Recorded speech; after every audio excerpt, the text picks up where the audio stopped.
सभी लोग हाथ जोड़ करके मंगलाचरण नमोकार मंत्र का करेंगे। नमो अरिहंताणं नमो सिद्धाणं नमो ऐहियाणं नमो वज्रायाणं नमो लोहे सब साहुणं। जय बोलिए देवाधिदेव प्रथम तीर्थंकर आदिनाथ भगवान की, अंतिम तीर्थंकर वर्तमान शासन नायक महावीर भगवान की, पुष्पदंत भगवान की, भगवान के जन्म और तप कल्याणक की, अनंत अनंत सिद्ध परमेष्ठी भगवानों की, इस युग के प्रथमाचार्य श्री चारित्र चक्रवर्ती आचार्य भगवान श्री शांत सागर जी महान मुनिराज की, सभी को जय जनेन्द्र जय दुर्जनेन्द्र। मिथिलापुरी तीर्थ क्षेत्र में आए हुए सभी नन्हे मुन्ने बच्चे, बड़े लोग, अध्यापक, अभिभावक, संस्था के सभी स्वयंसेवक और वीडियो के माध्यम से वर्तमान में और भविष्य में जो भी इस स्वाध्याय को श्रवण करने वाले हैं, उन सबके पुण्य की बहुत बहुत अनुमोदना और सबका हार्दिक स्वागत, अभिनंदन, वेलकम। हमारे हर्ष जी भी आए हैं 32 साल वन से, चंदेरी तीर्थ से, आपका भी बहुत बहुत स्वागत। सबका बहुत ही एक बार पुनः पुण्य का उदय है। जो यहाँ स्वाध्याय की वेला में सर्दी के समय उपस्थित हुए हैं, धीरे धीरे सर्दी बढ़ रही है, हमारी भी ड्रेस चेंज हो गई है, आप सबकी भी चेंज हो गई है सर्दी के प्रकोप से। इस सर्दी में भी आप सभी लोग स्वाध्याय के लिए रुचि से आ रहे हैं। बहुत बहुत आपका और हमारा सबका बहुत बहुत स्वागत, बहुत बहुत पुण्य का उदय है। सम्यक तो कौमुदी की ये जो कथा चल रही है ना बेटा, में करना बात है ना, आवाज आती है ना। तो सभी लोग सम्यक कौमुदी की इस कथा को बहुत अच्छे से सुन रहे हैं। 7वां अध्याय अपना चल रहा है। सम्यक प्राप्त करने वाली कनकलता की कथा। किसकी कथा? कनकलता कौन है? अरहत दास सेठ की पत्नी है। कई सारी पत्नियां हैं। अब शेख जी बड़े गौर से देखेंगे, कई सारी हैं भाई है ना। पहले होती थी बहुत सारी, कई सारे जिनकी एक भी नहीं है, चारों की, बड़ी दिक्कत है। इतनी सारी पत्नियां हैं और कितने सौभाग्यशाली हैं कि उनमें से अधिकांशतः सम्यक दृष्टि है। सभी एक ही मत को मानने वाली है, एक को छोड़कर। कुंदलता है ना, पूरा शरीर आपका ठीक ठाक है और कहीं जरा सी चोट लग गई तो दर्द उतने से भी होगा। एक कोने में कहीं पैर में जरा सा कांटा लग गया तो पूरा शरीर ही है ना दर्द करता है। एक कोई वाहन है, कोई गाड़ी है, कोई भी वस्तु है जिसमें जरा सी भी कहीं पर प्रॉब्लम आ गई, एक पेच भी कम रहा तो पूरी गाड़ी नहीं चलेगी, है ना। तो ऐसे ही एक कुंदलता है जो सम्यक दृष्टि नहीं है। बाकी स्वयं अरहतदास और उनकी सारी पत्नियां जनेन्द्र प्रभु की भक्त हैं, उन्हीं की बात पर पूरा श्रद्धान करती हैं और मोक्ष मार्ग में किसी न किसी रूप में दृढ़ विश्वास करती हैं कि यही सच्चा मोक्ष मार्ग है। अरिहंत सिद्ध उपाध्याय और सर्व साधुओं पर पूर्ण दृढ़ श्रद्धान है, एक को छोड़कर। तो यहाँ एक एक करके अरहतदास सेठ सभी पत्नियों से पूछ रहे हैं कि भाई तुम्हें सम्यक दर्शन कैसे हुआ, तुम्हें कैसे हुआ, तुम्हें कैसे हुआ। उस प्रत्येक कथा में लगभग हम 50 से ऊपर कथा कर चुके, क्लासेस कर चुके हैं। 10 लक्षण पर्व पर ये सम्यक कौमुदी ग्रंथ प्रारंभ हुआ था। संभवतः तीसरा महीना चल रहा है ना, और पता नहीं चल रहा कि कब से ये क्लास शुरू हुई है, खत्म हो ऐसा मन नहीं कर रहा। कोई चीज जो बोरिंग होती है, कब क्लास पूरी होगी, कब टीचर जाएगा, कब खत्म होगी, लेकिन लग रहा है कि खत्म ही ना हो, चलती रहे। आनंद आ रहा है, हमें तो बहुत आ रहा है, और बहुत सारे लोग जो हर कक्षा में आ रहे हैं उनको भी आ रहा है। उन्हें देख करके, उनकी मुस्कुराहट देख करके हमें भी आनंद आ रहा है। हमें भी आपके निमित्त से कुछ ना कुछ सीखने को मिल रहा है और आपको भी मिल रहा है। तो यहाँ एक स्त्री है, एक उसकी कुंडलता है जो बात नहीं मान रही है, फिर भी वह उससे जबरदस्ती सम्यक दर्शन नहीं करवा रहे, कोशिश कर रहे हैं। चाहे तो भाई पति हैं, डंडा पकड़ करके भी कह सकते हैं कि तुझे जिन भगवान को ही मानना है, तुझे और किसी को नहीं मानना, नहीं मानेगी तो ये हो जाएगा, वो हो जाएगा, तुझे घर से निकाल देंगे, तुझे रोटी पानी बंद कर देंगे, लेकिन जबरदस्ती नहीं कर रहे। सारी स्त्रियां अपनी अपनी कथाएं समझा रही हैं, सुना रही हैं, किस प्रकार से हमने पंचाश्चर्य देखे, किस प्रकार से हमने अन्य घटनाएं अपने जीवन में प्रत्यक्ष देखी, किस प्रकार से हमने अपने घर परिवार में सुना, अनुभव किया, जिसकी वजह से हमने सम्यक दर्शन को प्राप्त किया है। और एक भी बार किसी ने कुंदलता को डांटा नहीं है कि तू बेवकूफ है, तुझे जिन भगवान पे श्रद्धा नहीं है। किसी भी प्रकार से उससे कोई अपशब्द भी नहीं बोले, ना उसके पति ने, ना बाकी पत्नियों ने। बस मन ही मन जो वहां इन सब कथाओं को सुन रहे हैं, एक राजा और एक मंत्री और एक चोर जो छज्जे पे बैठे हैं, वो जबरदस्ती उससे धर्म करवाना चाह रहे हैं कि सुबह गधे पे बिठा करके तुम्हारा जलूस निकालेंगे, अभी रात है, अभी नहीं कुछ करेंगे। क्योंकि हम चोर होकर के भी इन कथाओं को सुन करके श्रद्धान कर रहे हैं, और ये तो साक्षात जैन कुल में पैदा हुई है, अरदास की पत्नी है, और ये मिथ्या दृष्टि कैसे। तो राजा, मंत्री और चोर सोच रहे हैं कि इसको दंडित करेंगे। अभी तक का हमारा जो इसमें अनुभव रहा है कि दंडित करके किसी को जैन नहीं बनाया जा सकता, इसलिए हम तो शांत हैं, बाकी पता चलेगा राजा अगले दिन क्या करता है। क्योंकि खुद भी तो उद्दंड है, जो अपनी पत्नी को देखने के लिए सम्यक कौमुदी ग्रंथ में जो शुरू में आया, कौमुदी महोत्सव चल रहा है जंगल में। उस रात में एक बहुत साल पहले कोई पिक्चर आई थी, देखी तो नहीं, टाइटल सुना है, इस रात की सुबह नहीं। तो पूरी मूवी रात ही रात में है। ऐसे ही ये पूरी मूवी चल रही है, पूरा उपन्यास चल रहा है, पूरा ग्रंथ चल रहा है, एक ही रात की कहानी है। उसी रात में दूसरी जगह कौमुदी महोत्सव हो रहा है। वहां पर मंत्री फिर राजा को घुमाने ले जा रहा है कि मत अपनी रानी को याद करो, अगर तुम जंगल में वहां महोत्सव देखने गए, सारी स्त्रियां डांडिया खेल रही हैं और तुम देखोगे तो बहुत पिटोगे, चाहे औरत का वेश बना के जाओगे। तो इसलिए उसको घुमाने ले गया है मंत्री। तो घूमते घूमते शॉल ओढ़ करके रात में मुंह ढक करके जा रहे हैं राजा और मंत्री कि कोई हमें पहचान न ले, और अरदास सेठ के घर में चुपचाप घुस गए हैं, वहां उसकी कहानियां सुन रहे हैं, आनंद ले रहे हैं। तो रात खत्म ही नहीं हो रही है, एक के बाद एक कहानियां चल रही है, और एक ही रात की कहानी हमारी 50 कक्षा से ऊपर हो गई है ना। तो क्योंकि हमें भी आनंद आ रहा है, धीरे धीरे कर रहे हैं, रिपीट भी कर रहे हैं, और भी बातों का प्रसंग चल रहा है। तो अब नंबर आया है कनकलता की कहानी का कि कनकलता तुम बताओ, तुम्हें सम्यक दर्शन कैसे हुआ।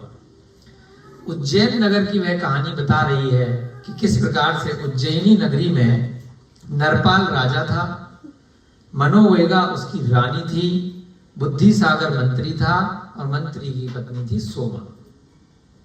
एक राजा का सेठ जी थे, बड़े पैसे वाले, राज श्रेष्ठी जिनको कहते थे, समुद्र दत्त। सेठानी थी सागर दत्ता। अब सेठ जी का बेटा है उमय और बेटी है जिन दत्ता।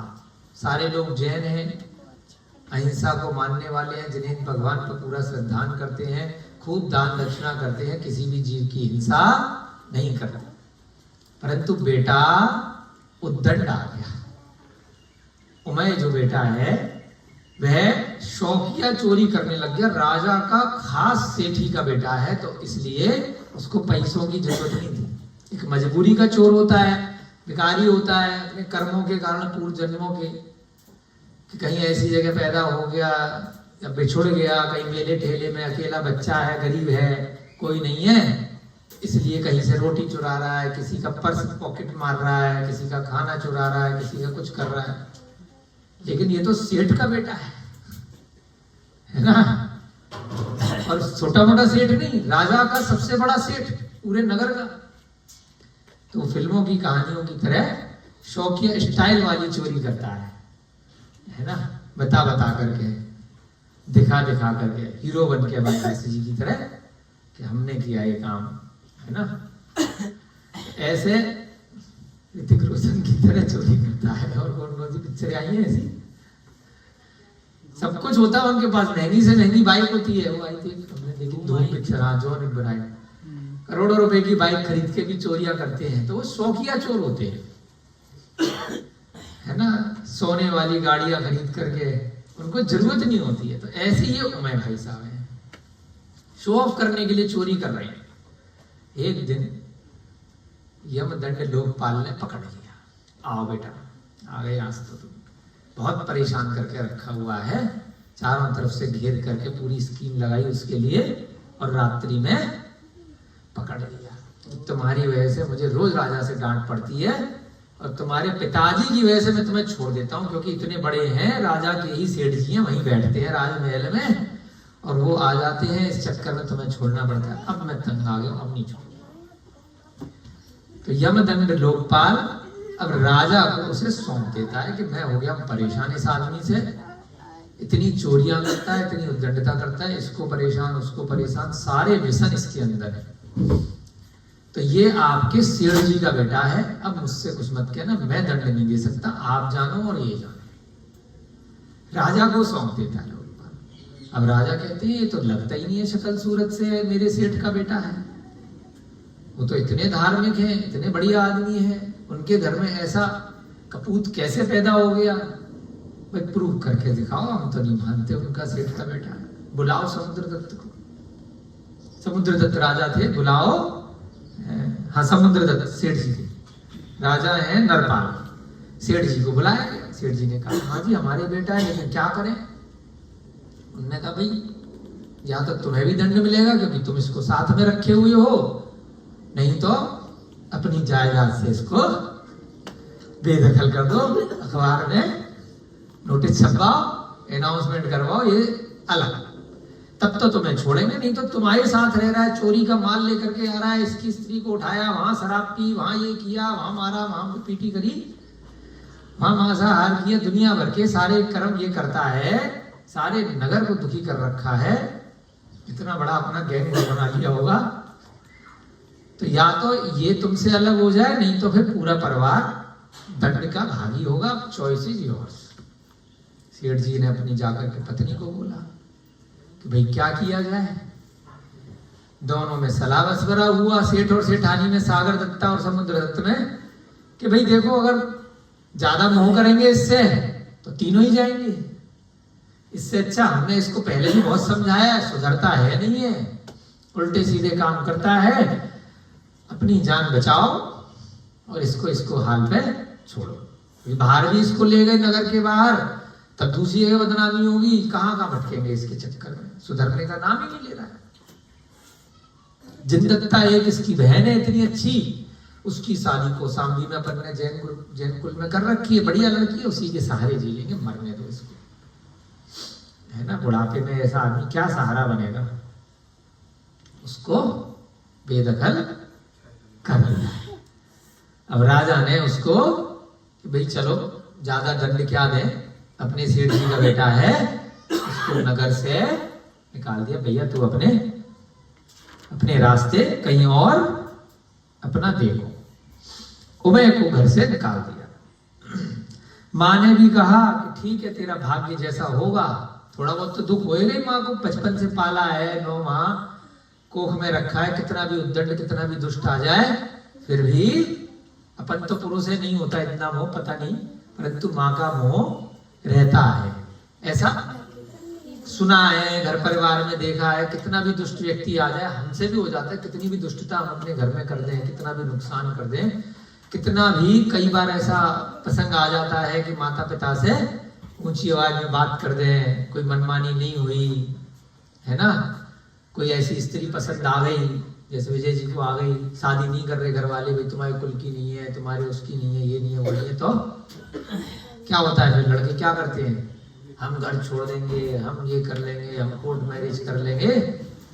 माँ बाप को दुखी करते हैं, लेकिन फिर भी माँ बाप बाद में झुक जाते हैं कि चलो कोई बात नहीं, पुत्र से मोह है, अपना बच्चा जो करेगा, कितना भी नुकसान करे हैं, कितना भी गलत काम करे हैं, लेकिन छुपाते हैं कि चलो बचाने का प्रयास करते हैं, ले दे करके यहाँ वहाँ, मोह रहता है कि चलो आज नहीं तो कल सुधर जाएगा। ऐसे ही माँ को मोह है, पिता को भी थोड़ा बहुत है कि ठीक है अब निकालना तो पड़ेगा ही, राजा की आज्ञा है, तो ऐसा करो, भगवान से हाथ जोड़ो कि इसका भाग्य इसकी सहायता करे, हम तो अब इसकी सहायता नहीं कर सकते, भवितव्यता अगर इसकी होगी, इसका भाग्य अगर होगा तो यह सुधर जाएगा, नहीं तो नहीं सुधरेगा। भाग्य होगा तो समुद्र के पार पड़ी हुई वस्तु भी हाथ में आ जाएगी, बहुत दूर कोई चीज है, और भाग्य नहीं होगा तो हाथ में आई हुई वस्तु भी नष्ट हो जाएगी। ऐसा माता ने उसको आशीर्वाद दे करके घर से निकाल दिया। घर से निकलकर उमय एक बंजारे के साथ, बंजारा कोई टाइम पास कोई भी मिल गया रास्ते में घूमता फिरता होता, एक को एक भला, एक से दो बोले कि तू भी अकेला हम भी अकेले, चलो भाई हाथ में हाथ डाले, ऐसे मिल जाते राह में। विनय जी को भी हम मिल गए थे ऐसे घूमते फिरते, विवेक जी को, है ना, ऐसे मिल जाते हैं दो आवारा। गाना भी है ना वो, एक बंजारा इस नगर में रात में शहर में, है ना, एक बंजारा बोलते हैं जैसे वन यहाँ वहां भटकने वाला, इस जंगल में हम हाँ, जंगल में दो शेर मिल गए, तो ऐसे ही बंजारा मिल गया। उन्होंने कहा कहाँ भैया खाने पीने की जुगाड़ करें, दोनों फालतू टाइम पास। अरे मेरी बहन है, कहाँ है, कौशाम्बी में है, चलो वहां चलते हैं। तो कहाँ पहुंच गए, कौशाम्बी नगर पे पहुंच गया। भाई घर वालों ने तो निकाल दिया, दूसरे नगर जाने की कोई मना ही नहीं। यही कौशाम्बी है ना यूपी में। हाँ, अब ये पुरानी कथा है, उन्हीं नामों पे दोबारा से नामकरण हो जाते हैं। तो भैया जी का प्रश्न है कि जो अभी है गाजियाबाद में कौशाम्बी, एक यूपी में है, वही तो नहीं है। हो भी सकती है क्योंकि बहुत पुरानी घटनाएं हैं, और कई बार इन्हीं ग्रंथों से नाम लेकर के दोबारा से नामकरण हो जाता है। यहाँ पर भी अपने क्षेत्र का नाम मिथिलापुरी कर रहे हैं, तो ये मिथिलापुरी कोई जरूरी थोड़ी है कि नमीनाथ मल्लिनाथ वाली या राजा जनक वाली यहीं पे पैदा हुए। अब नहीं है कहीं तो चलो, अब हस्तिनापुर है, कुछ नहीं मालूम कि ये वही है कि नहीं है। अयोध्या है, बहुत सारे ऐसे नगर हैं, शास्त्रों में वर्णन देखोगे तो करोड़ों अरबों घोड़े होते थे, करोड़ों हाथी, इतने योजनों बड़े महल, है ना, अयोध्या में कितने कितने खंड के, तो इतनी सी छोटी में कैसे हो सकते हैं। तो कुछ कह नहीं सकते, ये केवल ज्ञान का विषय है, अरिहंत का विषय है। धीरे धीरे करके पंचम काल के प्रभाव से, अवसर्पणी काल के कारण से हमारी आयु कम हो रही है, हमारी शरीर की अवगाहना, हाइट कम हो रही है ना, लंबाई चौड़ाई कम हो रही है, हमारी भूख प्यास, अलग अलग चीजें, शक्ति बल सब कम हो रहा है। तो उस हिसाब से भूख तो मतलब हमारे भोजन तो बढ़ रहा है कि बार बार खाने की इच्छा हो रही है, परंतु बाकी सब चीजें ह्रास पर है अवसर्पणी काल के कारण।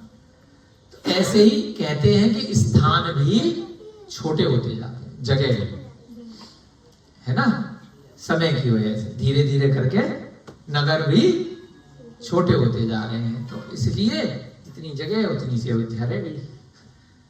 शिखर जी भी छोटा रह गया, शाश्वत तीर्थ भी, उस दृष्टि से। तो यहां पर कहां पहुंचा वो, अपनी बहन के पास कौशाम्बी में। उस बंजारे को ले लिया साथ में कि तू भी चल, तुझे भी माल मिलेगा खाने को, हलवा पूड़ी। शिखर जी का प्राचीन ग्रंथ में जो गार्डन आया उसमें कितना एरिया दिखाया है? ऐसे कुछ ध्यान नहीं। तो अब यहाँ पर कौशाम्बी नगरी पहुंचा, बंजारे को भी साथ में ले गया। जिनदत्ता ने जब अपने भाई को देखा और उसकी विरुद्ध वार्ता को सुना तो उसका पूर्ण आदर नहीं। हालांकि क्या होता है, रक्षाबंधन पे भाई बहन किया जाता है, बढ़िया से खिलाया पिलाया जाता है, राखी बांधी जाती है, भाई दूज पे जाते हैं, या नहीं भी आए किसी वैसे ही आगे बीच में तो अच्छे से बिठाएंगे, ट्रीटमेंट देंगे, देते ना। परंतु क्या किया, कहाँ चल दी भाई साहब? अच्छा, तो है ना, किस बेटा बिना तुम देख लेना, है ना, किसी को बता के जाएगा। हाँ देख। अब जब जिनदत्ता ने उसके बारे में सुना कि ये तो निकाल करके आया है और यहां पर अगर पता चलेगा तो हमारे लिए भी दिक्कत आ जाएगी। हनुमान जी की माता जी थी, कौन? अंजना। सासू माँ ने घर से निकाल दिया था। गर्भ में हनुमान जी थे जिनको सारी दुनिया पूज रही है, जय हनुमान। जब सासू ने निकाला तो अपने मायके पहुंची, अपने भाई के पहुंची, पिता के पहुंची। जब उनको खबर आई कि किस कारण से निकाला है, कि इसका पति इसके साथ में रहता नहीं है, पवन, और ये गर्भवती कैसे हो गई, तो इसकी कोख में किसका बच्चा पल रहा है, ये तो बुरे व्यवहार वाली है, पता नहीं किसके साथ इसने संपर्क किया है। ये सोच करके सास ने निकाला। अपने नगर से भटकती भटकती अपने मायके पहुंची। वहां पर अपने सगे पिता ने राजमहल के दरवाजे बंद कर पूरे नगर में ढिंढोरा पिटवा दिया कि जो भी इसको रखेगा वो राजद्रोह हो जाएगा, उसको भी बहुत दंड दिया जाएगा। कोई भाइयों ने नहीं रखा, कोई परिवार के सदस्य नहीं रखा। एक दासी के साथ में, सखी के साथ में जंगल जंगल भटकती रही, रोती रही। और हनुमान का जन्म जंगल में जाकर के गुफा में हुआ। खूब हुई। सीता के साथ भी हुआ। बड़े बड़े पुण्यशाली जीवों के साथ भी इतनी बड़ी बड़ी घटनाएं हो जाती, इतने बड़े बड़े उपसर्ग आ जाते हैं। अपन कह रहे मेरे 10 रुपए चोरी हो गए, मेरे 10 लाख चोरी हो गए, मेरे 10 करोड़ भी चोरी हो गए, मेरी जरा सी गाड़ी का टायर पंचर हो गया, मेरे पेट में दर्द हो गया, मुझे बुखार हो गया, तो हाय राम। मैं तो जिन्हें भगवान पर विश्वास ही नहीं करता, भगवान कुछ नहीं करते हैं। मुझे इतना सा कष्ट भी आ गया। अरे भगवान की माता पे भी कष्ट आया। भगवान है हनुमान, कामदेव है, भगवान की माता है, भगवान की। कितना कष्ट आया है, कितना उपसर्ग आया है, और अपन जरा से मैं भगवान पे ऐसे दोषारोपण करने लग जाते। अरे उपसर्गों और संघर्षों से तो जीतना है, समता भाव वही तो धारण करना है। कि ये कोई उपसर्ग थोड़ी आया है, ये तो मेरे पूर्व कर्मों के कारण से कोई उदय आया है, झड़ जाएगा। शांति से निकाला, शांति से निकाला। तो वहां पर फिर उसको कोई और मिले, वो विद्याधर उसको लेकर के गए। फिर हनुमान का जन्म हुआ, बहुत बढ़िया से रहे, है ना, विद्याधरों की नगरी में। कोई दिक्कत थोड़ी आई। थोड़ा बहुत कष्ट अगर आ रहा है आने दो। अगर दिन ही दिन रहेगा तो रात का आनंद नहीं आएगा, और रात ही रात रहेगी तो दिन का आनंद नहीं आएगा। प्रभात के बाद सूर्यास्त होगा, सूर्यास्त के बाद प्रभात होगी। तो संसार का नियम है। पानी की कीमत वही जानता है जो रेगिस्तान में भटका हो। जो समुद्र में रह रहा है उसको पानी की कीमत क्या पता, जो नदी किनारे रह रहा है उसको पानी की एक बूंद की कीमत क्या पता। तो कष्ट तो आएगा, तभी इस मनुष्य भाव में आप मोक्ष मार्ग पर जाने के लिए प्रयत्न करोगे। भव सागर में दुख ना मिलता तेरी शरण में क्यों आता। दुख है, लेकिन दुख को सुख मानना है कि मुझे स्वाध्याय की वेला में आनंद आ रहा है, मुझे अपनी आत्मा का स्वरूप समझ में आ रहा है, तो दुख में भी सुख है। पंचम काल में मेरा जन्म हो गया, दुख था, ये तो सुख है कि मैं पंचम काल में जिन्हें प्रभु की भक्ति कर पा रहा हूँ। भद्रसाल जैसे तीर्थ का जीर्णोद्वार कर पा रहा हूँ, तीर्थंकर लेणी जैसे तीर्थ पर वंदना का, अभिषेक का मुझे सौभाग्य मिल रहा है। पंचम काल में दुख होगा और लोगों के लिए, मेरे लिए तो सुख का भंडार है। मैं तो यहाँ पर लोगों को सुखी करने के लिए और स्वयं की आत्मा का कल्याण करने के लिए जन्म लिया। कुंद कुंद स्वामी भी पंचम काल में आए, गौतम गणधर के बाद जम्बू स्वामी भी पंचम काल में आए, सुधर्माचार्य भी पंचम काल में आए, है ना। सब पंचम काल में, बात की सब बाद में गए हैं सब। बहुत सारे और जीव, थरसेनाचार्य, पुष्पदन, भूतबली, लाइन लगी पड़ी है। आचार्य विद्यासागर भी पंचम काल में आए, विमल सागर, शांति सागर, वो कोई दुखी थोड़ी थे। उन्होंने उसी काल में अपने कल्याण करने के लिए कितना प्रयत्न किया। भद्रबाहु, चंद्रगुप्त, कितनी कथाएं पढ़ते हैं। ये जिन महाराज जिन्होंने ग्रंथ लिखे, ये भी तो पंचम काल में आकर के अनुवाद करके लिख के जा रहे हैं। अपने को दुखी नहीं होना है। ऐसे ही उमय जब भटक रहा है जंगल जंगल, तो अपनी बहन के घर पहुंचा। वहां पर आवाज पहले ही आ गई थी, बिना मोबाइल के पहले नेटवर्क होता था। कई बार हमारी समझ में नहीं आती है कि आजादी का आंदोलन था या कोई भी आंदोलन रहे होंगे जब मोबाइल नहीं थे, टीवी भी नहीं थे, तो जैसे ही कोई घटना हुई तो हजारों लाखों लोग कैसे पहुंचते थे। जब फेसबुक, व्हाट्सएप और इंस्टाग्राम नहीं थे तब भी, है ना, बहुत तेजी से खबर फैल जाया करती थी। कौतुक से युक्त समाचार, कोई भी समाचार जो कौतुक वाला है, आश्चर्य करने वाला है ना। कोई युद्ध हुआ, कोई घटना हुई, कोई बात हो गई, है ना। विनय जी की शादी की घटना कल ही होनी है, बहुत दूर दूर से रिश्तेदार आने हैं, फिर भी खबर पहुंच जाएगी आज ही आदमी की कल शादी, बिना टेलीफोन के, बिना पत्र के भी। पता नहीं कहां से पहुंच जाती थी पहले घटना, कहां, है ना। तो पहले का सिस्टम ऐसी होता था। अब वो आदत पड़ गई है मोबाइल की, SMS की, व्हाट्सएप की, तो इंतजार करते रहते हैं। तो कौतुक से युक्त समाचार, कोई भी ऐसा समाचार है जो आश्चर्य करने वाला है। निर्मल विद्या, कोई भी ऐसी विद्या है किसी के पास, कोई विशेष विद्या है जो चमत्कारिक है। और कस्तूरी की सर्वश्रेष्ठ सुगंध, कस्तूरी मृग के बारे में बताया था ना। कस्तूरी मृग होता है हमारे आगरा में, सिकंदरा में बहुत मृग होते थे, तो उसके अंदर नाभि में होता है कस्तूरी।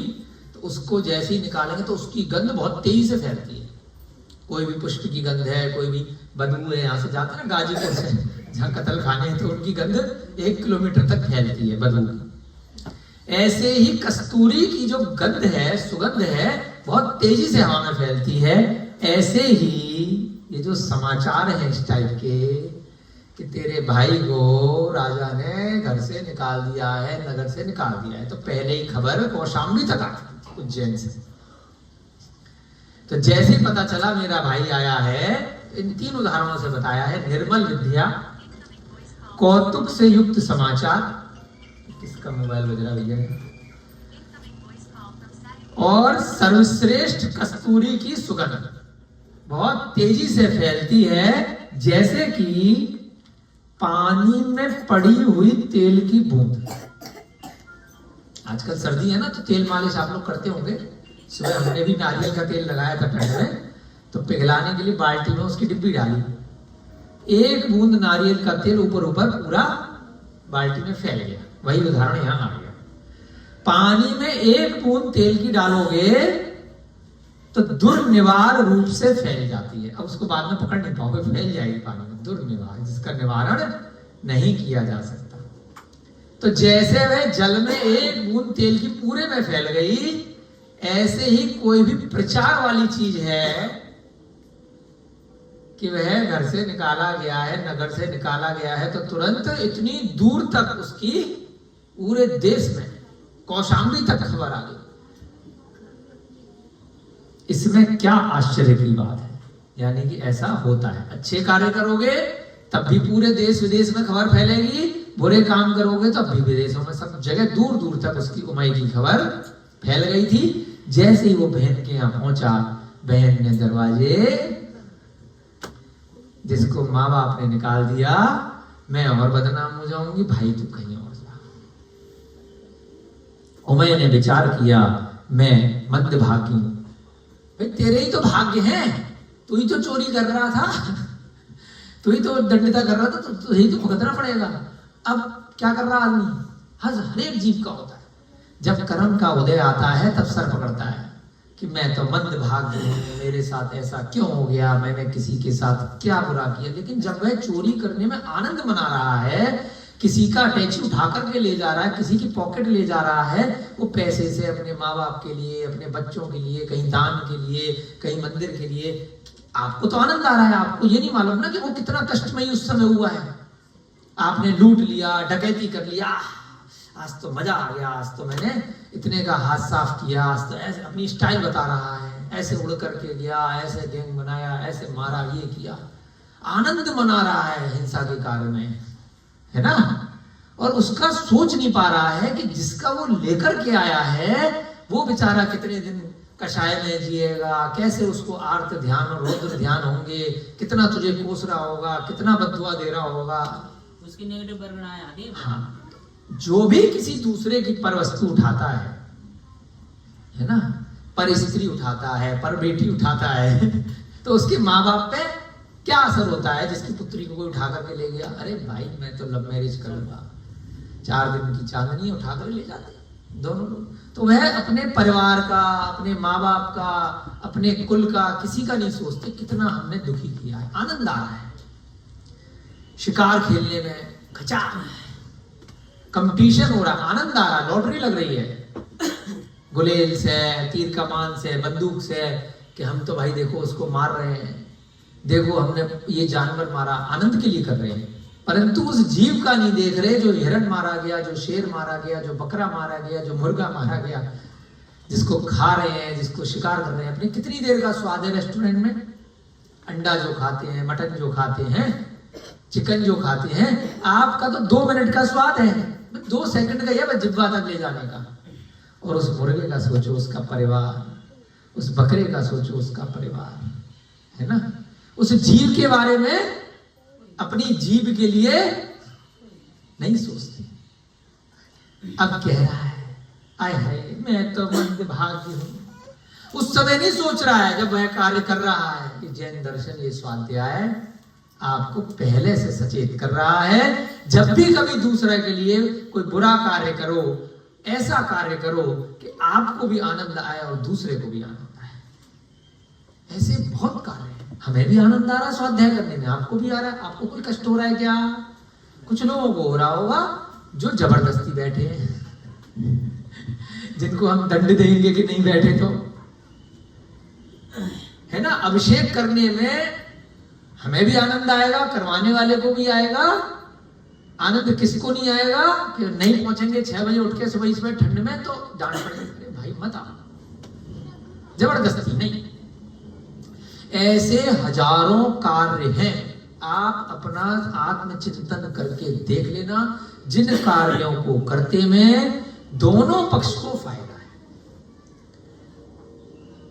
आप कोई भी वस्तु खरीदने जाते हैं किसी भी दुकानदार से, कोई भी वस्तु, चश्मा पहन रखा है आपने, जैकेट पहन रखी है, घड़ी पहन रखी है, सोच करके देखिएगा आपको घड़ी की जरूरत है, आपने घड़ी खरीदने के लिए दुकानदार पे गए, आपको जरूरत थी, आपको खुशी मिली, पैसा देते समय भी दुखी हुए क्या?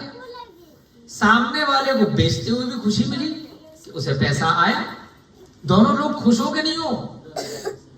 आप दोनों ने शादी करी, हमारी भी हमारी पत्नी से शादी हुई, तो दोनों लोग खुश हैं कि नहीं है? तो ऐसे लाखों करोड़ों व्यापार हैं, कार्य हैं, जिसमें एक की जीत में दूसरे की हार नहीं है। कुछ कार्य ऐसे हैं जैसे क्रिकेट, कोई मैच खेल रहे हैं, कोई सट्टा खेल रहे हैं, कोई जुआ खेल रहे हैं, जो व्यसन वाले कार्य हैं। केवल 7 कार्य ऐसे बताए हैं आचार्य महाराज, केवल पूरे संसार में 7 कार्य ऐसे हैं जिनमें एक की जीत होगी तो दूसरे की, जुआ खेलोगे दूसरा हारेगा, मांस खाओगे एक का वध होगा, शिकार खेलोगे एक का वध होगा, पर स्त्री सेवन करोगे दूसरा जाएगा, है ना।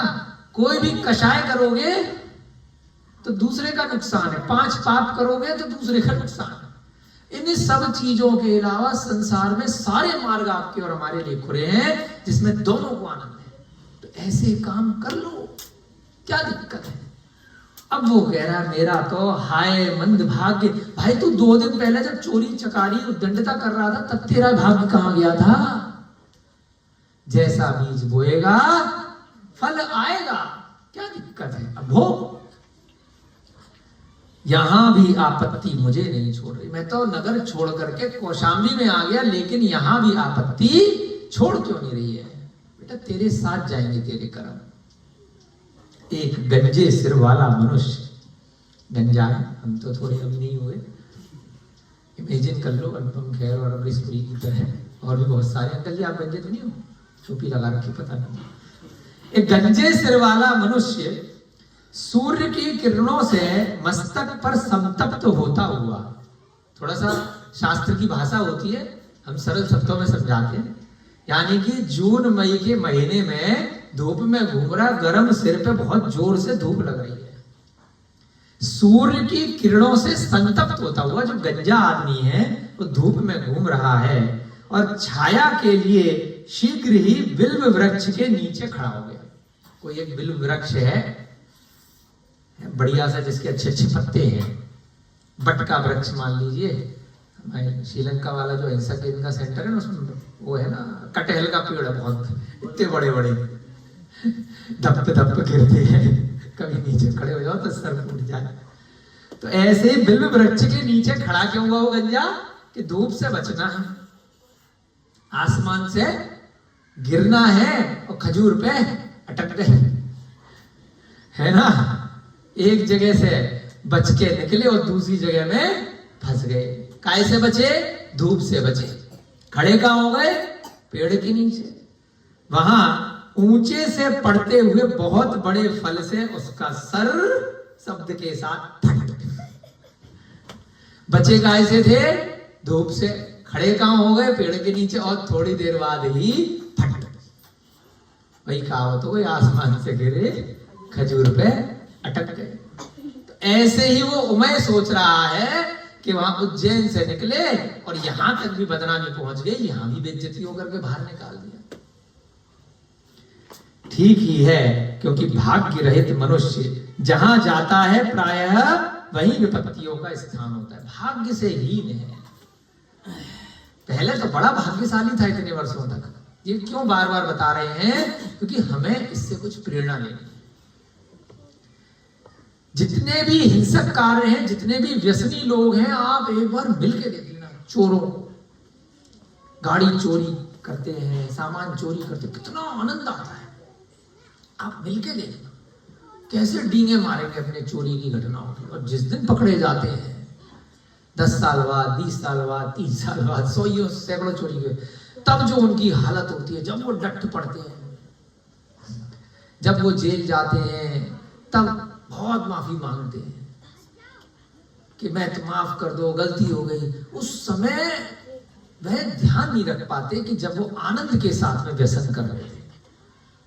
तो अभी हमें ये प्रेरणा मिल रही है इस कथा से कि अभी हम सब चोर नहीं है, लेकिन अन्य हमारे घरों में आसपास या कभी हमने भूतकाल में चीजें करी हो, वर्तमान में कुछ भी हमें कष्ट आ रहा है तो हमारे कर्म के कारण आ रहा है। याद करो, मैं 40 से ऊपर का हो गया, आंटी भी हो गई, आप सब लोग 30, 32, 25, 30 साल के हो।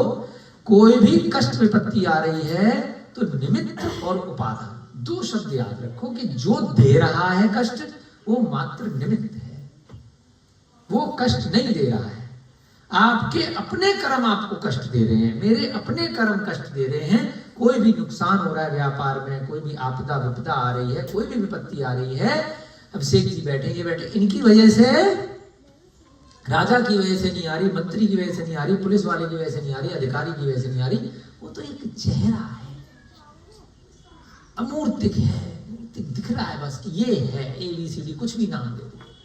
जो भी परेशानी आ रही है मेरे कर्म के कारण। जिन दत्ता ने उसको घर से नहीं निकाला है, किसने निकाला है?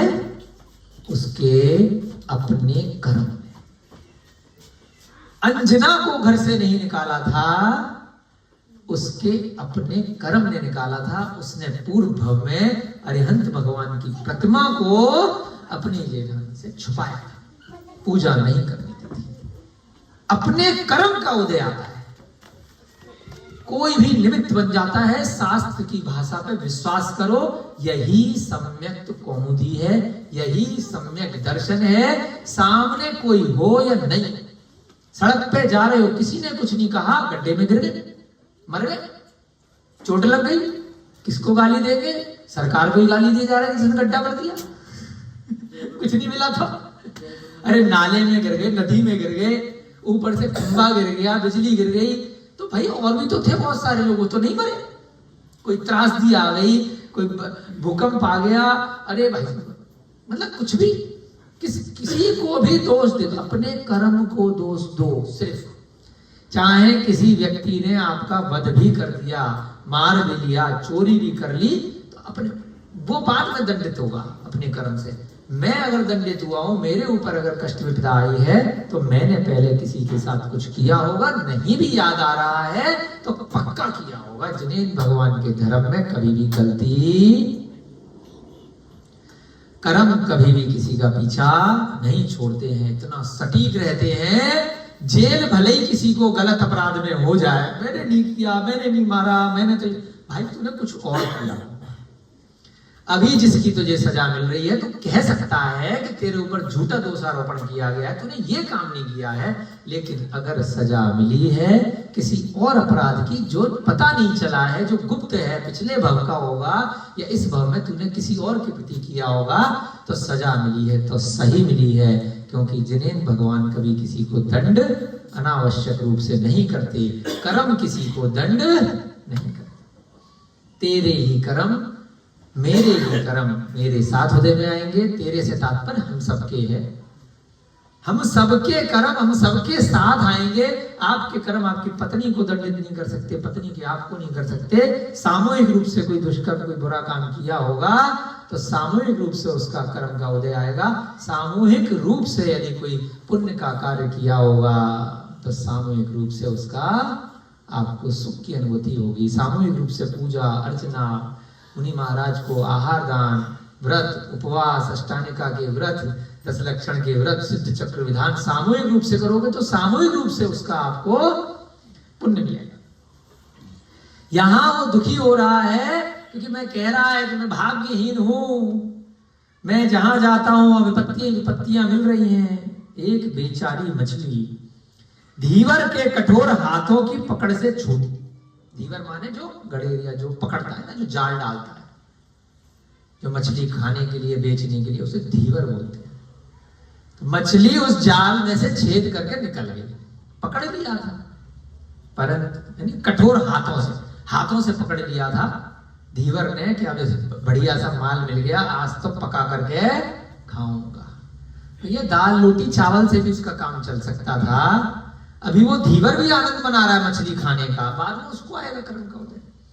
लेकिन अभी यहाँ पे मछली के उद्देश्य से घटना बता रहे हैं कि मछली क्या सोच रही है। एक बेचारी मछली धीवर के कठोर हाथों की पकड़ से छूटी और छूटते ही जाल में जा पड़ी। बाद में बहुत प्रयत्न करने के बाद जाल से निकली तो बगुले के द्वारा निकल गई। यही संसार है, यही चतुर्गतियां हैं। नरक से निकले तो त्रियंच, त्रियंच से निकले तो मनुष्य, मनुष्य से निकले तो नरक, फिर त्रियंच, फिर मनुष्य, फिर त्रियंच। एक इंद्रिय, 2 इंद्रिय, 3 इंद्रिय, इधर से निकल के 2 में पहुंचते हैं। 2 बार बार अनादि काल से यही संसार का जाल है, यही संसार का समुद्र है। एक आसमान से गिरते हैं, बार बार खजूर पटकते हैं, यहां से गिरते हैं तो कांटों पे गिरते हैं। खजूर का उदाहरण क्यों आया? कांटे कांटे होते हैं, है ना। तो जरा सी विपत्ति से निकलते हैं, दूसरी बड़ी विपत्ति में आ जाते हैं। इस संसार में कोई भी सुखी नहीं है। सुखी कौन है? मेरे अलावा दूसरा सुखी। दूसरा भी यही सोच रहा है।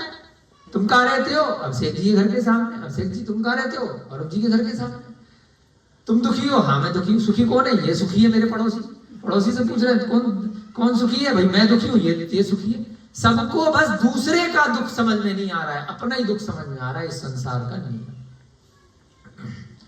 कि मेरे अलावा इस संसार में सब सुखी हैं, जबकि अरिहंत भगवान कहते हैं चाहे चतुर्थ काल है, चाहे पंचम काल है, चाहे छठम काल है, सब दुखी हैं, तभी तो मोक्ष मार्ग है। भवसागर में दुख ना होता तो कोई दीक्षा लेता क्यों? कोई भगवान बनने के लिए प्रयत्न क्यों करता? धीवर के हाथों से मछली निकल रही है, जाल में फंस रही है, जाल से निकल रही है तो सीधे मौत के मुंह में जा रही है। बहुत लोग आत्महत्या करते हैं।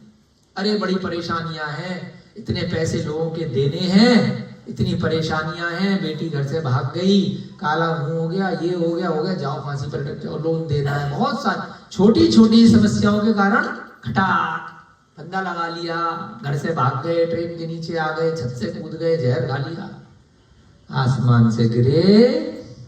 अरे यहाँ तो मनुष्य योनि थी, 2-4-5 मिनट का, 2-4-5 दिन का, 2-4 महीने का दुख था। नियम से आत्महत्या करने वाला नरकगामी होता है। 10,000 वर्ष तो अधिकतम 33 सागर गए काम से। अबे 10,000 वर्ष तक का थोड़ी दुख था यहाँ। जो जहर खा लिया, जो छत से कूद गए, ट्रेन के नीचे आ गए, फांसी का फंदा लगा लिया, हाथ काट ली, नसें काट ली, बस शो ऑफ कि मैंने तो आत्महत्या कर ली, अब ये दुखी होंगे। कोई दुखी नहीं होगा तेरे दिन से ज्यादा। आत्महत्या आदमी क्यों करता है? कि मेरी वजह से ये परेशान होगा, इसको पता चलेगी, है ना। गारंटी है, शास्त्रों में लिखा, 13 दिन बाद सब अपने काम धंधे पे लग जाते हैं। अब फोटो लग जाती है बस एक बार की, जब तक वो अगला पेंट नहीं होता घर में। अगले पेंट में वो फोटो भी कहीं संदूक में पहुंच जाती है। 10, 15, 5 साल, 10 साल तक वो फोटो और माला, दोबारा माला नहीं बदली जाती ज्यादातर, है ना। तो ये नियम है। तो इसलिए यहाँ पर ये संसार चक्र जो है, हर व्यक्ति दुखी है। खाली वो मछली दुखी नहीं है, केवल वो उमय दुखी नहीं है, परंतु उमय सोच रहा है। उसके सोचने से हम भी चिंतन कर रहे हैं कि हम क्यों इसको पढ़ रहे हैं, क्योंकि हम भी कहीं ना कहीं अपने दुखों से दुखी ना होकर के दूसरे के सुखों को अपने दुख से जब कंपैरिजन कर रहे हैं तो दुखी। बहुत सारे बकरे, बहुत सारे जानवर एक साथ समूह में, सब अपने एक दूसरे के साथ में रह रहे हैं। हम उनके दुख से अपने को कंपैरिजन नहीं कर पा रहे क्योंकि वो दूसरी योनि में है। हम इतनी सर्दी में पक्षियों का और जानवरों का दुख नहीं देख पा रहे, दूसरी योनि में, दूसरी गति में है। हम किसका सुख देख रहे हैं? यार इसके पास बहुत ज्यादा पैसा है। परसों हम सेठ जी आ रहे थे, कितना बड़ा होटल है, कितने बड़े धनी लोग हैं, कितने बड़े राजा महाराजा, ये वो, वाह कितनी बड़ी बिल्डिंग। अब उनके अंदर जाकर के देखो वो अपने दुख से कितने दुखी हैं। क्या उल्टा सीधा खा रहे, कैसे रह रहे।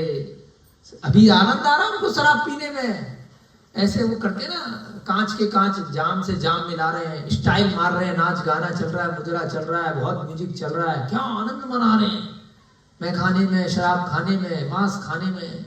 परंतु वो कितने दुखी हैं आपको नहीं पता, क्योंकि आएगा।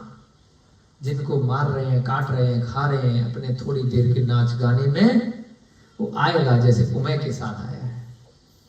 भाग्य के विपरीत होने पर दुख से छुटकारा कैसे हो सकता है? अब तेरा भाग्य विपरीत आया बेटा। अभी तक तो तू चोरी में बहुत आनंद मना रहा था, अब तेरा नंबर लगा है, अब वो सोच रहा है। फिर भी खेद करते हुए उमय ने विचार किया, अहो दूसरों का आश्रय लेना निश्चित ही कष्ट करने वाला है।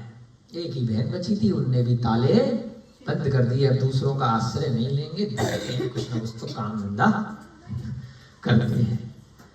नक्षत्र समूह जिसका परिवार है, जो, और अभी वो सोच ही रहा है। आदमी जब परेशान होता है तो पूरी पूरी रात निकल जाती है, पूरे पूरे कई कई दिन निकल जाते हैं, तो उसके मन के जो विचार हैं उन विचारों से हमें सोचना है। ऐसे ही आचार्य महाराज इन ग्रंथों से प्रेरणा देते हैं।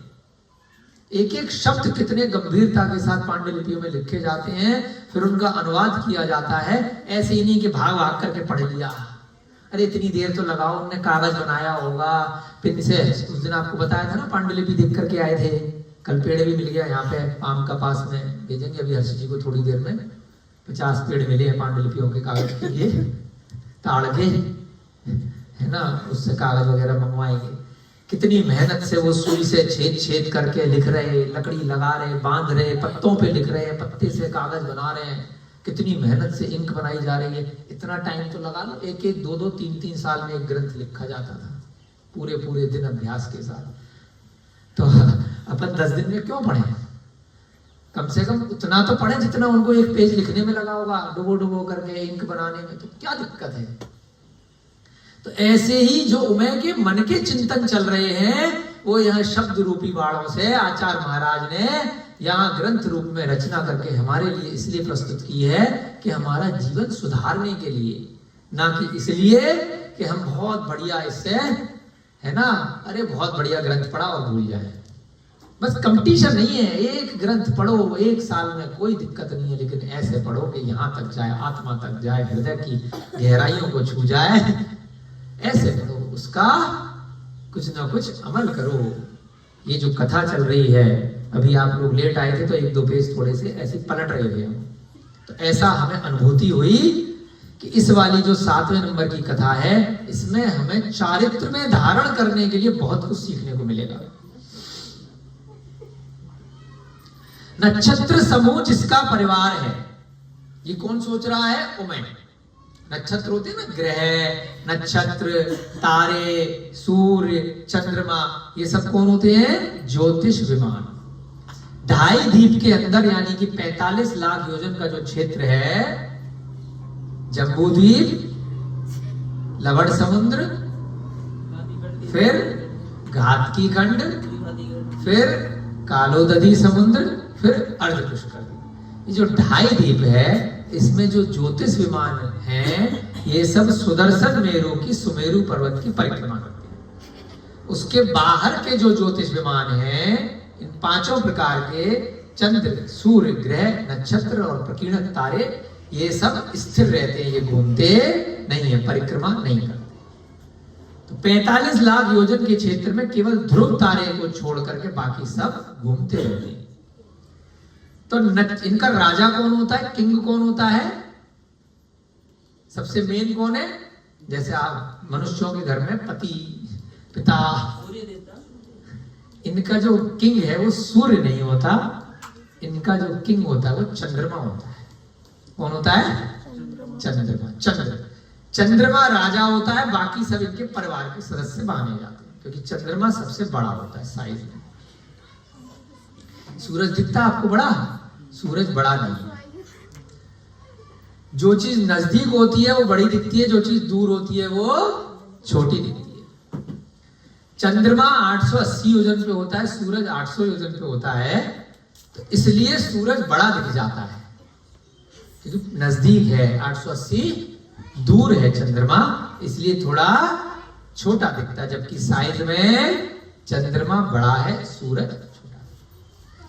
तो एक नक्षत्र समूह जिसका परिवार है, औषधियों का राजा है, जिसका शरीर अमृतमय है और जो कांति से युक्त है, ऐसा चंद्रमा भी सूर्य बिंब को प्राप्त कर किरण रहित हो जाता है। चंद्रमा बड़ा है लेकिन दूर है, उसके नीचे सूर्य आ गया। दिन में चंद्रमा है कि नहीं है? चंद्रमा है आसमान में कि नहीं है?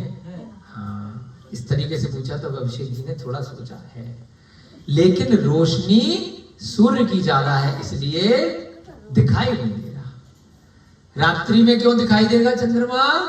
क्योंकि सूर्य दूसरी तरफ चला जाएगा, इसलिए चंद्रमा दिख जाएगा। इस जम्बू द्वीप में 2 सूर्य और 2 चंद्रमा होते हैं। एक सूर्य जो अभी यहाँ पर है, तो दूसरा सूर्य ऐरावत क्षेत्र में है, हम अभी भरत क्षेत्र में हैं। एक चंद्रमा अभी दूसरी तरफ पश्चिम विदेह क्षेत्र में है, तो दूसरा चंद्रमा पूर्व विदेह क्षेत्र में है। इस प्रकार से हमारा जम्बू द्वीप में एक तरफ पश्चिम विदेह, एक तरफ पूर्व विदेह, उत्तर वाले भाग में ऐरावत और दक्षिण वाले भाग में जहां हम लोग हैं वो भरत क्षेत्र। तो इस प्रकार से यह संसार की व्यवस्था है। यहां पर चंद्रमा भी, उदाहरण वो सोच रहा है, ज्ञानी तो है, उमय को ज्ञान तो पूरा, तभी तो सोच रहा है। वो क्या सोच रहा है कि मेरा तो भाग्य ऐसे ही थोड़ी देर के लिए हुआ है, जब चंद्रमा भी सूर्य के प्रकाश के आगे धूमिल हो जाता है, उसका भी प्रकाश धरा तक नहीं पहुंचता, जबकि वह नक्षत्रों के समूह का राजा है। एक राजा भी है ना, एक उससे छोटे साइज के उसके राजा की जो प्रजा है, सूरज की रोशनी के आगे दिन में दिखाई नहीं देता, क्योंकि दूसरे के घर रहने वाला कौन सा मनुष्य लघुता अनादर को प्राप्त नहीं होता। मैं अगर बहन के घर में रहूंगा तो मेरी इंसल्ट होगी ना, घर जमाई बन के रहूंगा ससुर के यहाँ तो दिक्कत आएगी, क्योंकि उनके प्रकाश के कारण से उनके नाम के आगे मेरा नाम छुप जाएगा, मेरी अलग से कुछ भी विद्वता नहीं रहेगी, कोई भी नाम नहीं हो पाएगा। तो अच्छा ही है कि बहन ने निकाल दिया, कोई बात नहीं।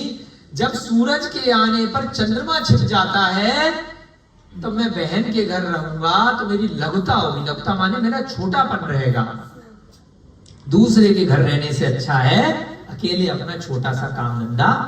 बहुत सारे लोग बोलते हैं ना कि बहुत बड़ी कंपनी में है ना, छोटी नौकरी करने से अच्छा अपनी पान की दुकान खोल लो, अपनी परचूनी की दुकान खोल लो। बहुत बार ऐसा आता है, अपना काम छोटा सा भी है, अपनी पहचान बनेगी। ऐसे ही ये भी परेशानी में कह रहा है कि बहन के चक्कर में मेरा नाम छुप जाता, कोई बात नहीं, उसने निकाल दिया, मेरा अनादर हो रहा था, ठीक है। ऐसा विचार कर उमय लौटकर नगर के भीतर भ्रमण करता हुआ जिन मंदिर में चला गया। अब उसका निमित्त क्या बना? भटकते भटकते पहले तो बंजारा मिला था, कहीं किसी जन्म में कोई पुण्य गलती से कर लिया होगा तो जिनेंद्र भगवान के मंदिर के सामने से निकल गया। अब लग गई लॉटरी। लॉटरी क्या होती है? करोड़ों लोग लॉटरी खरीदते हैं, निकलती कितनों की है? इक्का दुक्का की। लाखों लोग सुनपुरा में रहते हैं, बैठे कितने हैं यहाँ पर? 10, 20, 50। तो ये हम सब की लॉटरी है, भाग्य का उदय है, पुण्य का। इतने लाखों करोड़ों अरबों लोग मनुष्य पर्याय में संसार में हैं, सम्यक दृष्टि गिने चुने 608 जीव 6 महीने 8 समय में मोक्ष जाते हैं। पूरे 3 लोग से 2.5 दीप से जाते हैं मोक्ष। तो पूरे 2.5 दीप से मात्र 608 जीव मोक्ष जाते हैं 6 महीने 8 समय में। ये अनादि काल का नियम है। इतने ही निगोद से निकलते हैं और इतने ही शायद सम्यक दृष्टि बनते होंगे निकल करके, हम जैसे आप जैसे कुछ। तो भाग्य के उदय से हमने कहा ना कि पंचम काल में भी हमारा भाग्य घर से निकाला जा रहा है। अगर बहन घर से नहीं निकालती तो मंदिर जाता क्या है? दुख नहीं होता तो भटकता क्या? इतने सालों से तो मंदिर गया नहीं था, अब कहां पहुंच गया? गलती से भटकते भटकते कहीं पे मुझे अनाउंसमेंट सुना, चलो यार गुरुद्वारे में खाना खा लेंगे, तो गलती से पहुंच गया, चलो यहाँ पे कुछ खाना वाना मिल जाएगा साइड में। भटकते भटकते जिनेंद्र भगवान के मंदिर पहुंच गया। तो अब इस लाइन से आपको समझ में आ गया होगा कि अब इसका पाप, वहां मंदिर गलती से भी कोई पहुंच जाएगा, जो जिनेंद्र भगवान की ऊर्जा है, जो वर्णनाएं हैं, सारे पाप धुल जाते हैं। वहां एक महाराज जी बैठे थे, श्रुत सागर मुनि महाराज, जिनके पास अपन अभी पांडुलिपि की कहानी बता रहे हैं। ये भी श्रुत सागर और यहाँ पर भी श्रुत सागर, वही नाम है। वहां कौन बैठे थे? श्रुत सागर मुनि महाराज, नग्न दिगंबर। उनको देख करके प्रणाम करके बैठ गया कि भैया सब जगह से दुत्कार करके भगाया जा रहा हूं, एक तू ही सहारा। जैन मुनि तो किसी को धक्के नहीं निकालते, जिनेंद्र भगवान की प्रतिमा किसी को नहीं भगाती, आ जा शांति से। जो वहां आकर चोरी के भाव से आएगा, उद्दंडता के भाव से आएगा, तो गार्ड लोग हैं, कमेटी वाले हैं, लोग वो भगाएंगे। जो नॉर्मल आया है, बैठा है, किसी भी धर्म का हो, किसी भी जाति का हो, किसी भी कुल का है, आए बैठे, जानवर भी बैठे, पशु भी बैठे, पक्षी भी बैठे, मनुष्य भी बैठे, कोई भी आए बैठे भाई। जिनका चित्त दया के समुद्र के समान आचरण कर रहा था, ऐसे मुनि महाराज उमय के आगे धर्म का उपदेश कर रहे थे। उनके प्रवचन चल रहे थे, स्वाध्याय, कमाल है ना कैसे टाइम पे पहुंचा है। पहले ही एक पुण्य का उदय आया और उसमें पुण्य के उदय में और ज्यादा पुण्य आ गया कि महाराज जी का प्रवचन चल रहा था, उनकी वाणी सुनने को मिल गई। चुपचाप बैठे, जैसे आप लोग सब चुपचाप बैठे हुए हो। कितने बजे क्लास शुरू हुई थी? 10 मिनट और चलेंगे। अब मुनि महाराज प्रवचन दे रहे हैं, धर्म का उपदेश दे रहे हैं। उस धर्म के उपदेश से हम ग्रंथ से पढ़ेंगे, हमारी वाणी से निकलेगा, आप ध्यान से समझिएगा और ये मान लीजिएगा कि आप सब, हम सब कौन हैं? उमय हैं। और हम कौशाम्बी नगरी में श्रुत सागर मुनि महाराज के प्रवचन सुन रहे हैं, ये मान करके बैठिएगा तो बहुत आनंद आएगा। 18 दोषों से रहित मुनि महाराज प्रवचन दे रहे हैं। क्या बोल रहे हैं? 18 दोषों से रहित जिनेन्द्र देव निर्ग्रंथ गुरु और अहिंसा लक्षण धर्म, इनका श्रद्धान करना सम्यक दर्शन। सम्यक दर्शन की ही बात चल रही है, वही ग्रंथ है, वही बात चल रही है। सम्यक दर्शन पढ़ा रहे हैं अपने शिष्यों को। वहीं पर वो भाई साहब आकर के बैठ गए। कौन भाई साहब? चिंदत्ता के भाई उमय, समुद्र दत्त के पुत्र। 2-4 दिन पहले तक चोर उचक के सारे काम कर रहे थे। अब भाग्य का मारा जिनेन्द्र भगवान के मंदिर में श्रुत सागर मुनि महाराज के प्रवचन सुन रहा है कि 18 दोष होते हैं। दोष माने कोई भी गंदगी, कोई भी मैल, कोई भी बुरी चीजें, दोष। हाँ, दोष होते हैं 18। कितने? 18 18 दोषों से रहित है, यानी कि जिसके अंदर वे 18 दोष नहीं है। निर्ग्रंथ गुरु, यानी कि दिगंबर जो गुरु हैं, जिनेन्द्र देव, जिन्होंने अपनी इंद्रियों को जीत लिया है, ऐसे अरिहंत भगवान। और अहिंसा लक्षण जिसका धर्म, यानी कि किसी जीव पे हिंसा नहीं करनी, इनका श्रद्धान जिसको होता है वही सम्यक दृष्टि कहलाता है और यही सम्यक दर्शन है। हिंसा से रहित धर्म, 18 दोषों से रहित देव, निर्ग्रंथ गुरु और शास्त्रों में श्रद्धान होना सम्यक कहलाता है। ये जो ग्रंथ अपन पढ़ रहे हैं, बच्चों शोर नहीं बेटा, बच्चों डिस्टर्ब मत करो, है ना? ठीक है, बस 5 मिनट फ्री कर देंगे, पीछे बैठा लो, है ना? खेल नहीं करो क्लास में सब बच्चे। अब दोबारा से सुनिए। 18 दोषों से, 18 दोषों से रहित धर्म, हिंसा से रहित, है ना, जिसमें हिंसा नहीं करनी है। निर्ग्रंथ गुरु और जिनेन्द्र भगवान के द्वारा जो बताए गए शास्त्र हैं, यह जो जिनवाणी है, इस पे श्रद्धान करना सम्यक दर्शन या सम्यक्त्व कहलाता है। वह सम्यक्त्व औपशमिक, छायिक और छायोपशमिक के भेद से 3 प्रकार का होता है। कहानी के साथ बीच बीच में थोड़े से भारी भारी शब्द भी तो जरूरी है ना, तभी तो सीखोगे, है ना? खाली स्टोरी चलती रहेगी, पिक्चर चलती रहेगी, इसको मारा उसको मारा, हीरो हीरोइन आए, है ना, उठा करके ले गए, ये वो, तो थोड़ा एंटरटेनमेंट के साथ में थोड़ा शास्त्रों का गूढ़ रहस्य भी सुनना चाहिए, सीखना चाहिए। तभी धीरे धीरे करके हमारे ज्ञान में वृद्धि होगी, ज्ञानावर्णी कर्म का क्षय होगा और मोक्ष मार्ग पे आगे हमारी आत्मा धीरे धीरे बढ़ेगी। तो यह सम्यक दर्शन 3 प्रकार का होता है। कौन कौन से? औपशमिक, उपशम, उपशम माने होता है दबाना, छायिक, बिल्कुल क्षय हो जाना, और तीसरा छायोपशमिक, कुछ क्षय और कुछ उपशम। इसके लिए शास्त्रों में कहानी उदाहरण आता है। एक बाल्टी में हमारे रविकांत भैया जी ने पानी भरा, अब पानी में थोड़ी सी आजकल मिट्टी आ गई जमीन की, तो क्या हो गया, मटमैला सा जल हो गया, थोड़ा गंदला। तो थोड़ा अभी ताजा ताजा पानी भरा है तो मटमैला सा हो गया पानी। तो थोड़ी देर बाद वह मिट्टी नीचे बैठ गई, तो उसको क्या, उपशम। ऐसे ही हमारे मन में कोई कषाय आई, कोई मिथ्यात्व आया, कोई भी ऐसी चीजें आई, श्रद्धान नहीं हुआ, थोड़ी देर के लिए गड़बड़ मामला हुआ, मटमैला सा, तो कुछ है भी और कुछ नहीं भी है, तो उसे बोला छायोपशमिक। थोड़ा सा सम्यक दर्शन है थोड़ा सा किसी ने कुछ बता दिया, उसकी बातों में आ गए, इधर उधर मन डावाडोल हो गया। तो अभी गदला सा है, नीचे बैठ गया, उपशम बैठा हुआ है, अब मेरा पक्का श्रद्धान है, मैं 1 घंटे बढ़िया स्वाध्याय कर रहा हूं, इनके अलावा कुछ नहीं है। फिर किसी ने कहा कि अरे चोरी कर ले, गलत काम कर ले, फायदा होगा, थोड़ा सा उसकी बातों में आकर के कषाय कर दी, जिन्हें भगवान पे श्रद्धान कम कर दिया। अरे आत्मा कुछ नहीं होती है, अभी का देखो यार, अभी गुस्सा आ रहा, अभी मार मूर लो, अभी हो रहा, किसने देखा, अभी का फायदा देखो।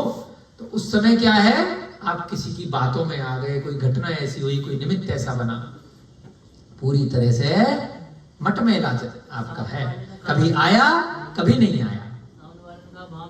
हाँ, कुछ भी उदाहरण ले लो अपने अपने, वो पर्सनल उदाहरण है, व्यक्तिगत। तो छायोपशमिक कुछ क्षय है और कुछ दबा हुआ है, उपशम है। अब क्षय कैसे होगा, मिट्टी नीचे बैठ गई, फिटकरी डाल दी, छन्ना लेकर गए हमारे हर्ष भैया, मिट्टी को अलग कर दिया। अब कितनी भी बार अमिकांत जी बाल्टी हिलाएंगे, अब पानी साफ रहेगा। अभी क्या था, मिट्टी नीचे बैठी थी, बाहर अलग नहीं करी थी, थोड़ा सा किसी की लात लगी बाल्टी पे, फिर पानी मटमेला हो गया, हिल गई ना। तो छायोपशमिक वाले का हाल कैसा होगा, जरा सा कोई भी धक्का मारेगा, फिर वो कर्मों का उदय आ जाएगा, फिर डामाडोल स्थिति हो जाएगी। क्षय वाले का क्या होगा, पानी को अच्छे से प्राशुद्ध कर दिया है, उबाल लिया है, मिट्टी अब नहीं, अब तो कितना भी बाल्टी हिला, निर्मल स्वच्छ जल रहेगा, तो क्षय हो गया, पक्का वाला सम्यक दर्शन। छायक सम्यक दृष्टि अगर हम हो गए तो मोक्ष मार्ग कन्फर्म है।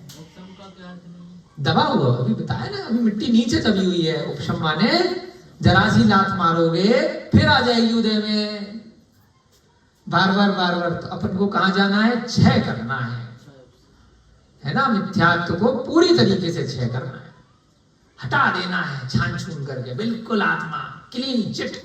अब कितना ही कोई डंडा मारे, कितना ही कोई फोर्स करे, ये दृढ़ श्रद्धान की बात हो रही है, कनकलता की, अरहदास की, कि डावाडोल स्थिति नहीं है, दृढ़ सम्यक तो है, पक्का वाला छायक है।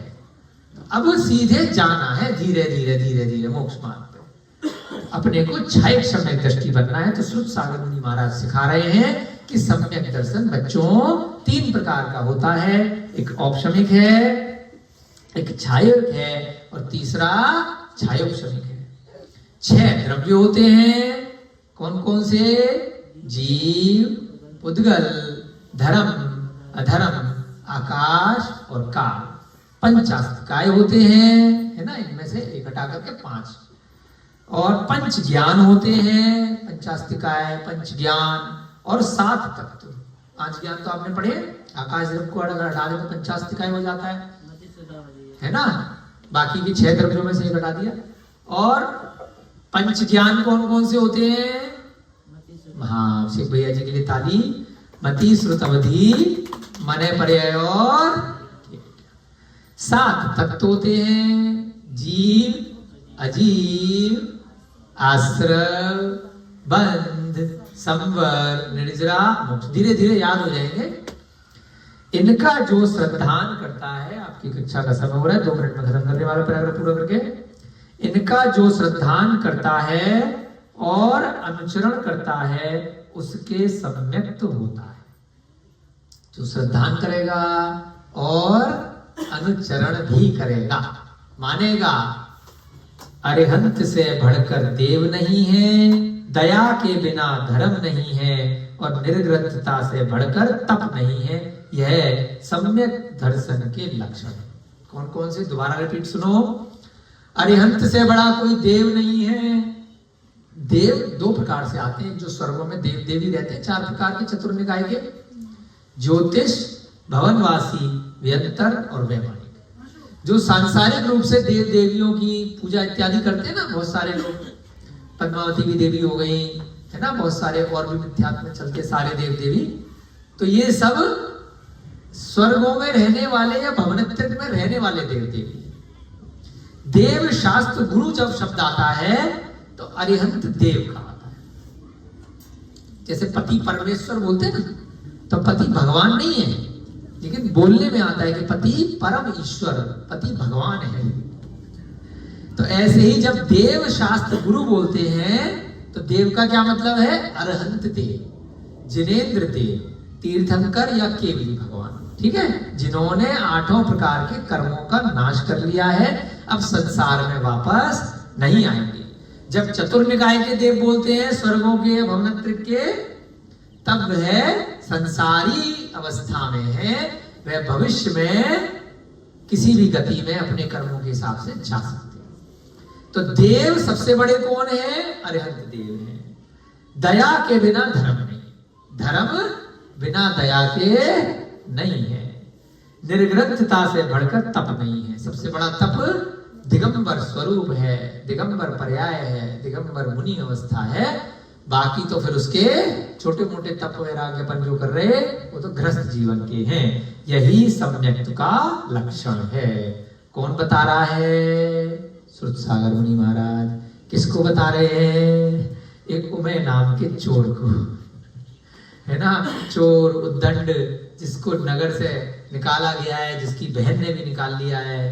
तो ऐसे चोर के मन के विचार और वह महाराज जी के प्रवचन, यह अपने ज्ञान सुत ज्ञान परंपरा से पूर्वाचार्यों ने इस सम्यक कौमुदी ग्रंथ के माध्यम से हमें बताए हैं। आपकी कक्षा का समय हो रहा है। अब इस कहानी को, कनकलता की कहानी सुनेंगे हम। कल की कक्षा आगे जारी रखेंगे। जय बोली महावीर भगवान की, अनंत आनंद सिद्ध परमेष्टि भगवानों की, आचार्य भगवान श्री शांत सागर जी महान मुनिराज की।